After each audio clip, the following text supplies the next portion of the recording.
Oi, gente! Voltei para falar desse assunto das feridas emocionais e das dores que a gente carrega. Fato é que a gente não se dá conta disso até que a gente queira, ou melhor, até que a gente escolha olhar para isso. E talvez você possa se perguntar da onde vêm essas feridas. Eu acredito que você já deve imaginar, que afinal de contas, Freud dizia que tudo vem da nossa infância. Mas o fato é que eu até acredito no que Freud diz.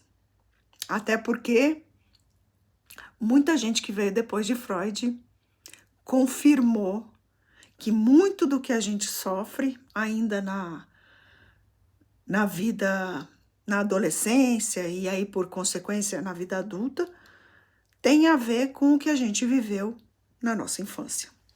Tem a ver com as lições, com os aprendizados, com tudo, todas as experiências que a gente passou na nossa infância. Mas eu ouso dizer que algumas coisas estão para além da nossa infância. E aí eu quero trazer um pouquinho do que eu acredito, que tem a ver com o que Bert Hellinger trouxe, quando ele nos presenteou com as constelações familiares. E aí também tem um pouquinho de Jung, porque Jung postulou sobre os arquétipos. E os arquétipos nada mais são do que... porque o arquétipo ele não é uma forma, né? O arquétipo é, por exemplo, um estereótipo, por assim dizer, né? Uma caracterização de um comportamento, vamos dizer assim. Então, por exemplo, se a gente falar de criança, a gente tem um estereótipo dessa criança. Então, Jung falou de arquétipos, Bert Hellinger falou dos ancestrais, de tudo que a gente traz como carga genética do nosso sistema familiar. E tudo isso tem a ver com esse lugar das feridas emocionais. Por quê? Porque algumas, sim, e talvez são essas que estão com a casquinha mais fina, sabe?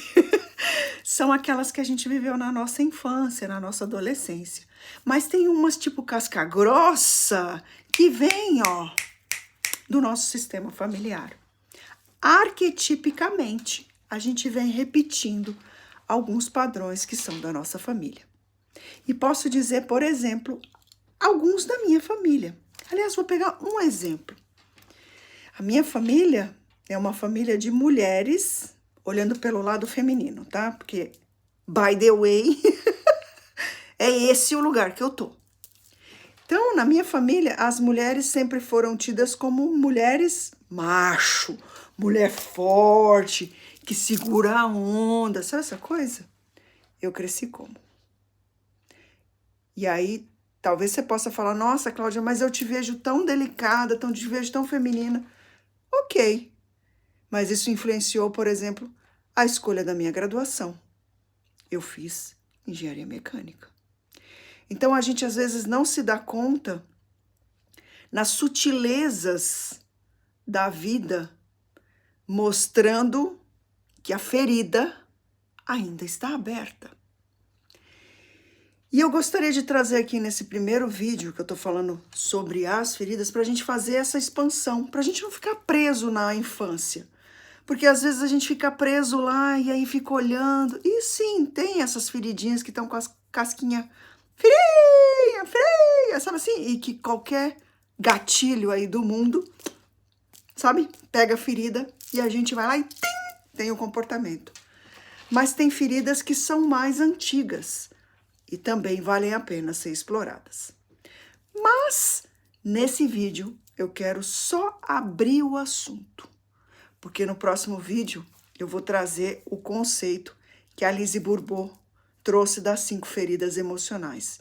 E ela olha muito para esse lugar da infância, dos cuidadores, de como a gente foi, como a gente passou por essa primeira fase, e nela a gente teve as nossas dores, e essas dores viraram feridas emocionais. Então, me segue por aí, que a gente vai continuar ampliando este assunto, porque, para mim, esse assunto foi transformador. Eu te espero no próximo vídeo, tá bom? Beijo!